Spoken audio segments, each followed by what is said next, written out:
Radio Mélodie. On retrouve pour cette rentrée Christiane Barbiche, naturopathe. Bonjour Christiane. Bonjour Vanessa, bonjour tout le monde. Ça y est, nos chères têtes blondes ont repris le chemin de l'école et afin de ne pas vider leur batterie trop vite, tu vas nous donner quelques petits conseils pour bien démarrer l'année scolaire justement. Cette cadence scolaire mobilise de l'énergie autant physique qu'intellectuelle. Évitez donc les mercredis et samedis marathons à courir d'une activité à l'autre, le bon rythme, une activité sportive et éventuellement une activité artistique. Il est important que ces activités lui plaisent.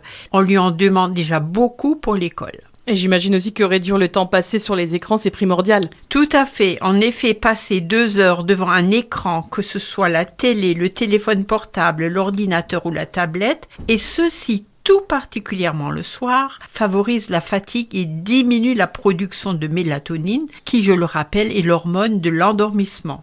Et qu'est-ce qu'on peut dire sur le stress ? Toutes origines confondues, une situation stressante épuise aussi bien l'enfant que l'adulte. De ce fait, il est recommandé d'inciter les enfants à se détendre.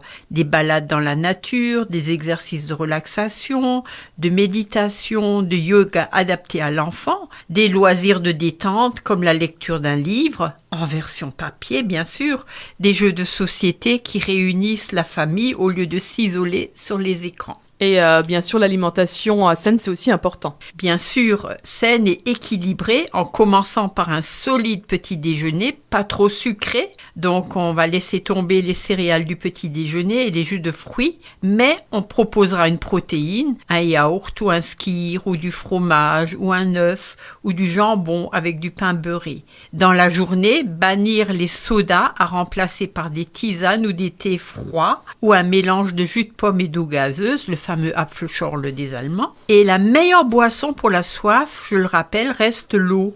Et restreindre la consommation abusive de sucreries à l'exception d'une petite quantité de chocolat noir à partir de 70% de teneur en cacao, qui, je le rappelle, est riche en magnésium et en fer.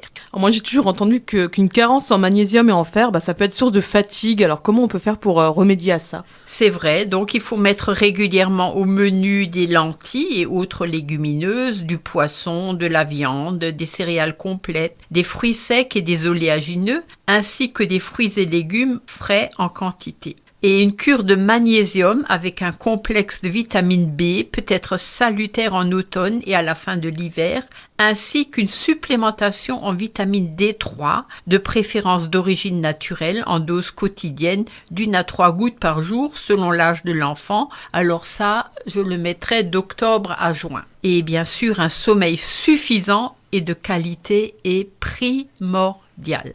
Alors, je vous souhaite à tous une très bonne rentrée scolaire. Cette chronique, on la retrouve sur le site radiomélodie.com. Merci Christiane, à bientôt.